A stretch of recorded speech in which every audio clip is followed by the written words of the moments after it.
بسم اللہ الرحمن الرحیم۔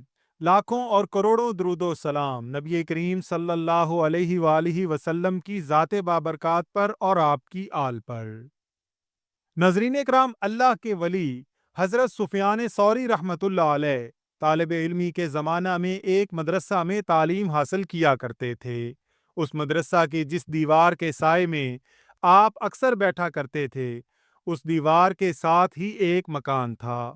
اتفاق کی بات ہے کہ ایک رات کسی نے اس مکان میں نقب لگا کر سامان چوری کر لیا۔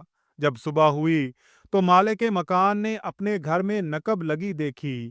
اس پر مالک مکان نے حضرت سفیان ثوری پر چوری کا الزام لگا دیا اور آپ کو اس نے پکڑ لیا۔ اس بے بسی اور بے چینی کی حالت میں حضرت سفیان ثوری نے اللہ تعالیٰ کے حضور دعا مانگی کہ اے اللہ، تیرا یہ فرمان ہے کہ جب گواہ گواہی دینے کے لیے بلائے جائیں تو گواہی دینے سے انکار نہ کیا کریں۔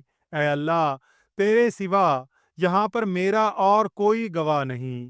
آپ کا یہ فرمانا تھا کہ اچانک اسی وقت ایک شخص چیختا چلاتا ہوا دوڑ کر آیا اور آتے ہی کہنے لگا کہ سفیان ثوری کو چھوڑ دو، چوری میں نے کی ہے۔ چنانچہ لوگوں نے حضرت سفیان ثوری کو چھوڑ دیا۔ پھر اس چور سے حیرانی کے عالم میں پوچھا گیا کہ تم نے کس وجہ سے اپنے جرم کا اقرار کیا؟ وہ کہنے لگا کہ ابھی تھوڑی دیر پہلے میرے کانوں میں انتہائی غضبناک آواز آئی کہ سفیان کو فوراً چھڑاؤ اور چوری کا مال واپس کر دو، ورنہ ابھی برباد ہو جاؤ گے۔